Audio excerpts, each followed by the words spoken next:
మిథునం వారి కనుక చూసుకున్నట్లయితే మీకు భాగ్యస్థానంలో పంచగ్రహ కూటమి ఏర్పడుతూ మనకి దాదాపుగా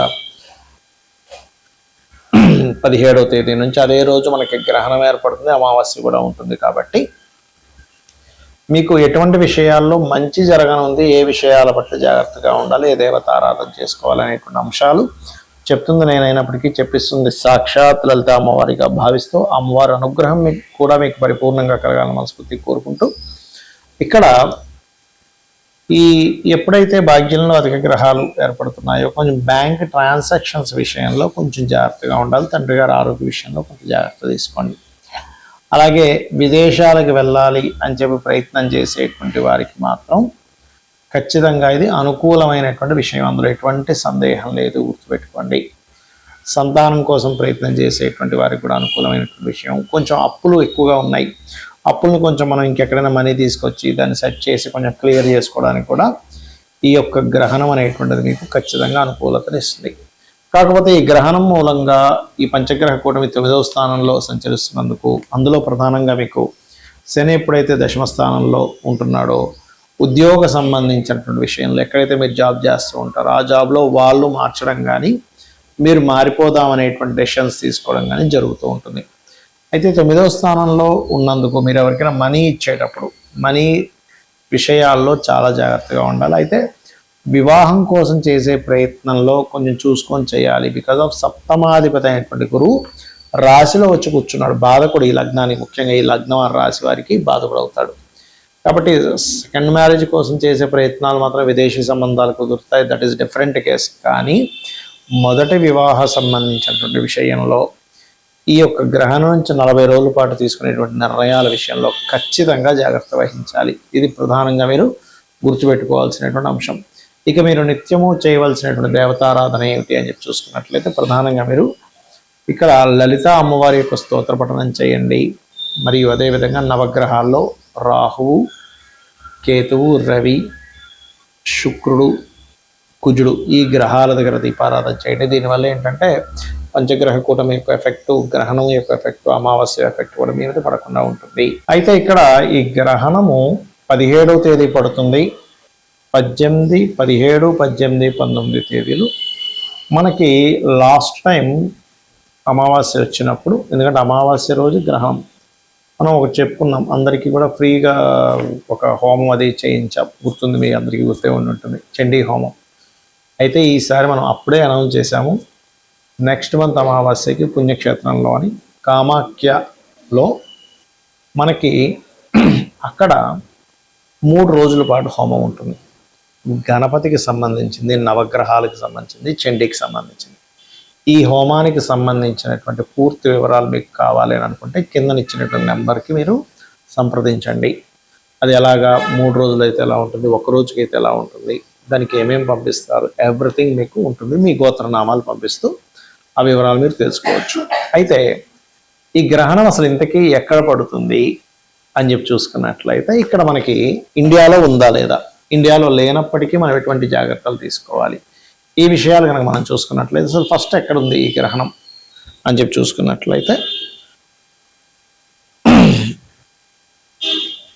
అంటార్క్టికాలో ఉంటుందండి, సౌత్ అమెరికా, అదేవిధంగా అర్జెంటీనా, సౌత్ ఆఫ్రికా ఈ దేశాల్లో ఉంటుంది, ఇండియాలో ఉండదు, గుర్తుపెట్టుకోండి. అలాగే ఈ గ్రహణ సంబంధించినటువంటి విషయంలో పర్టికులర్గా ఇక్కడ చాలామందికి సందేహం కలుగుతున్నాయండి, మరి ఆ సమయంలో మనం ఇక్కడ ఏదైనా ఇప్పుడు గర్భవతులు ఉంటారు, గర్భవతులు ఏదైనా జాగ్రత్తలు తీసుకోవాలి ఏంటని. ఇక్కడ గ్రహణం లేనప్పుడు దాని గురించి టెన్షన్ ఏం పడక్కర్లేదు. కాకపోతే ఎంతైనా సరే ఖగోళంలో జరుగుతుంది కాబట్టి మీ రాశి వారికి ఎటువంటి జాగ్రత్తలు తీసుకోవాలి నేను ఏదైతే చెప్పానో ఆ యొక్క విషయంలో జాగ్రత్త పడుతూ ఉండాలి.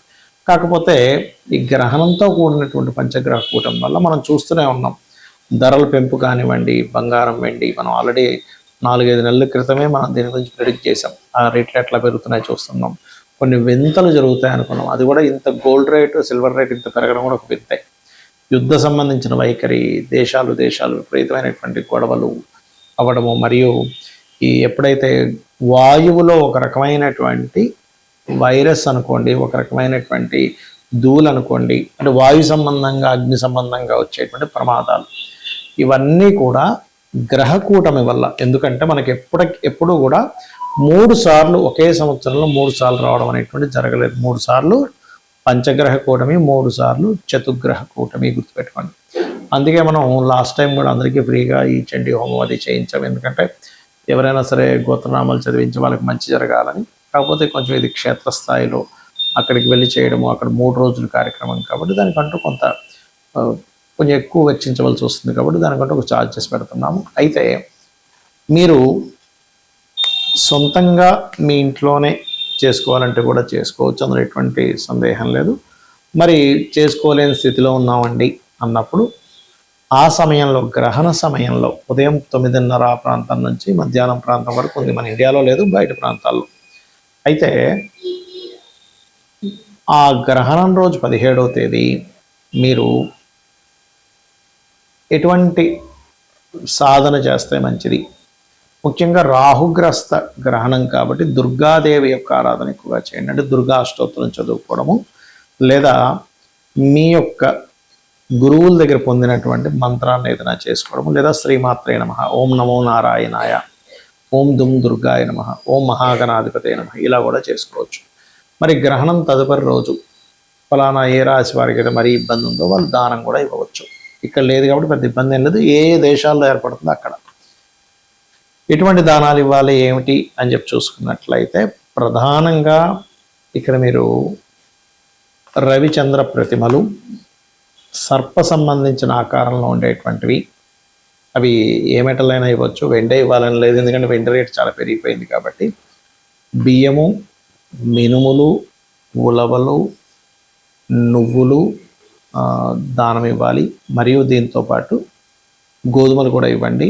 మరియు ఒక చిన్న ప్లేట్ ఏదైనా సరే ఇత్తడి తీసుకొని అందులో నెయ్యి, ఆవు నెయ్యి ప్యాకెట్ ఒకటి పెట్టి ఆ రకంగా కూడా ఇవ్వవచ్చు. ఈ దానం ఎందుకు ఇస్తాము ఏంటి అంటే, ఎప్పుడైనా సరే నెగటివ్ ఎనర్జీస్ అనేవి గ్రహణ సమయంలో, అమావాస్య సమయాల్లో కానివ్వండి, గ్రహణ సమయంలో కానీ దాని యొక్క నెగటివ్ ఎనర్జీ యొక్క ప్రభావం చాలా ఎక్కువగా ఉంటుంది. కాబట్టి ఆ ప్రభావం తగ్గడం కోసం, మనకి ఎటువంటి నెగటివ్ ఎనర్జీస్ రాకుండా ఉండడం కోసం చేసుకునేటువంటి ప్రక్రియ. కాబట్టి చేయండి, ఖచ్చితంగా మీకు దాని ప్రభావం అనేటువంటిది కనబడుతుంది. ఇక మరొక విషయం ఏంటంటే, ఇక్కడ గమనించినట్లయితే ఈ గ్రహణ సమయంలో ప్రధానంగా మీరు ఎక్కడైతే గ్రహణం ఏర్పడుతుందో, ఇప్పుడు మనం కొన్ని దేశాలు చెప్పుకున్నాం, ఆ దేశాల్లో మాత్రం స్త్రీలు, ముఖ్యంగా గర్భిణీ స్త్రీలు కొంచెం రెస్ట్ తీసుకోమని చెప్తుంది శాస్త్రం. దానికంటే ముందు, అంటే గ్రహణం ఏర్పడే ముందే, అంటే ఎట్లాగో అది పొద్దున్నప్పుడు ఏర్పడుతుంది కాబట్టి గ్రహణ సమయంలో ఏమీ తినొద్దని చెప్తారు. దీనికి ఏంటంటే వృద్ధులకి సంబంధం లేదు, చిన్నపిల్లలకి, రోగగ్రస్తులకి, వీటికి సంబంధం లేదు. ఆరోగ్యంగా ఉన్నటువంటి వారు మాత్రం ఆ సమయంలో ఎటువంటిది భుజించకపోవడం అనేటువంటిది మంచిది. గ్రహణంతో వస్తున్నటువంటి పంచగ్రహ కూటమి, ఇది ఏ రాశుల వారికి ఉంటుంది, అసలు ఇండియాలో ఉందా లేదా అనేటువంటివి కనుక చూసుకుంటే, ఫస్ట్ ఆఫ్ ఆల్ ఇది కుంభరాశిలో జరుగుతుంది కాబట్టి కుంభం వారు, మీనం వారు, మకరం వారు, మరియు అదేవిధంగా తుల, మిథునం వారికి దీని ఎఫెక్ట్ అనేటువంటిది ఎక్కువగా ఉంటుంది. అయితే ఇది మన ఇండియాలో ఉందా లేదా ఏమిటి అంటే, మన ఇండియాలో లేదు. మరి ఏ దేశాల్లో ఉంది అని చూసుకున్నట్లయితే ఇది అట్లాంటినా, సౌత్ అమెరికా, అదేవిధంగా అర్జెంటీనా, సౌత్ ఆఫ్రికా, ఈ దేశాల్లో ఉంది. కాబట్టి ఇండియాలో లేదు. అది కూడా ఆ దేశాల్లో పొద్దున్న 9:30 నుంచి 12:30 ఆ ప్రాంతాల్లో ఉంటుంది ఉదయం పూట. మరి ఆ దేశాల్లో ఉంది కదా, మన దేశంలో లేదు కదా అంటే, మనం జపం చేసుకోవడానికి, ఏదైనా కార్యక్రమాలు చేసుకోవడానికి, ఎందుకంటే ఎప్పుడూ రానటువంటి గొప్ప కాంబినేషన్స్ ఇవన్నీ కూడా. అమావాస్య రోజే మనకు సూర్యగ్రహణం వస్తుంది, ఎలాగో ప్రత్యేకంగా అమావాస్య రోజు వస్తుందని చెప్పాల్సిన అవసరం లేదు. సో సూర్యగ్రహణంతో కూడి 5 గ్రహాల కూటమి. మనం లాస్ట్ మంత్ పంచగ్రహ కూటమి ఏర్పడి అమావాస్య రోజు మనం ఒక కార్యక్రమం చేసుకున్నాం, చండీ హోమం చేయించాం అందరికీ ఫ్రీగా. కొంతమంది కట్టే వాళ్ళు వాళ్ళతో వచ్చింది కూడా ఇచ్చారు, అందులో ఇదేం లేదు, మరి తక్కువ మంది.